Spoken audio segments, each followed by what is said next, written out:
જય સ્વામિનારાયણ. આજે વાત કરવી છે ખતરનાક કોણ, પશુ કે માણસ. ચીનના મહાન તત્વજ્ઞાની એવા કન્ફ્યુશિયસ એક વખત એક ગામથી બીજે ગામ જઈ રહ્યા હતા. તો રસ્તાની અંદર એને એક અજબ ઘટના જોઈ. એક કબ્રસ્તાનની અંદર એક સ્ત્રી બેઠી હતી. કબરની બાજુમાં બેસી એક કલ્પાંત કરી રહી હતી. ખૂબ જોર જોરથી રડી રહી હતી. આંખમાં સોધાર આંસુ વહી રહ્યા હતા. કન્ફ્યુશિયસનું હૃદય પણ દ્રવી ઉઠ્યું. એમની આંખમાં પણ જળજળી આવી ગયા. એમને એમના શિષ્યને બોલાવ્યો અને કહ્યું કે તું જાને, પેલી સ્ત્રી આટલું રડે છે કેમ? શું એને તકલીફ શું છે? આથી શિષ્ય ત્યાં ગયો અને પેલી બેનને પૂછ્યું કે બેન, તમે આ કબ્રસ્તાનની અંદર રડો છો શા માટે? શું તમને દુઃખ છે? ત્યારે પેલા બેને રડતા રડતા કહ્યું કે આ આજુબાજુ જે કબરો દેખાય છે ને, એ બધી કબરો મારા સગાવાલાની છે. મારી સામે કબર છે એ મારા સસરાની છે, બાજુમાં છે એ મારા સાસુની, આ બાજુ દેખાય એ મારા પતિની, આ મારી દીકરીની ને આ મારા જમાઈની આ કબર છે. તો એમના શિષ્યએ પૂછ્યું કે આટલા બધા સગા સંબંધી તમારા કઈ રીતે ગુજરી ગયા? તો તેમણે કહ્યું કે આ જંગલ છે તો જંગલની અંદર વાઘનો ત્રાસ છે. એ વાઘના ત્રાસને કારણે મારા પરિવારના સભ્યો મૃત્યુ પામ્યા. મારી દીકરીને બચાવવા જતાં જમાઈને પણ વાઘ મારી ફાડી ખાઈ ગયો.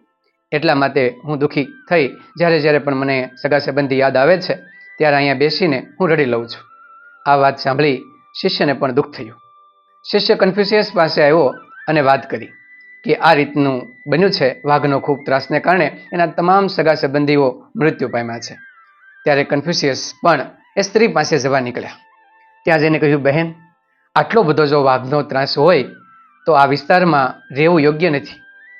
તમે એમ કરો કે જ્યાં વાઘનો ત્રાસ ન હોય ને એવા વિસ્તારની અંદર જઈ તમે શાંતિથી રહો. અહીંયા તો તમારો આખો પરિવાર વાઘના ત્રાસને કારણે મૃત્યુ પામ્યો. ત્યારે પેલા બહેને કીધું કે એ શક્ય નથી.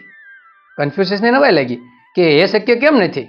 ત્યારે તેમણે કહ્યું કે આ વિસ્તારની અંદર માત્ર ત્રાસ છે ને એ વાઘનો જ છે, બીજો કોઈ ત્રાસ નથી. અહીંના રાજ વહીવટી કરતા ખૂબ સારા છે. એક પણ વ્યક્તિ સાથે અન્યાય થવા નથી દેતા.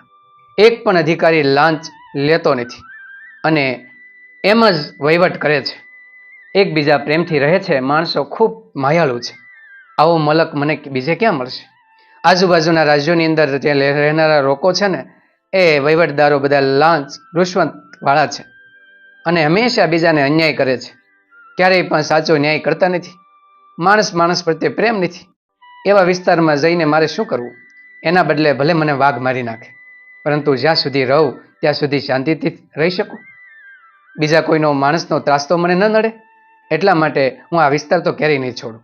ભલે વાઘ પરિવારને માર્યો, પરંતુ વિસ્તાર ખૂબ સારો છે. ત્યારે આપણને પ્રશ્ન થાય કે ખતરનાક કોણ, પશુ કે માણસ? એનો પ્રશ્નનો જવાબ આપતા આપણે પણ ઘણી વખત ધ્રુજી જઈએ.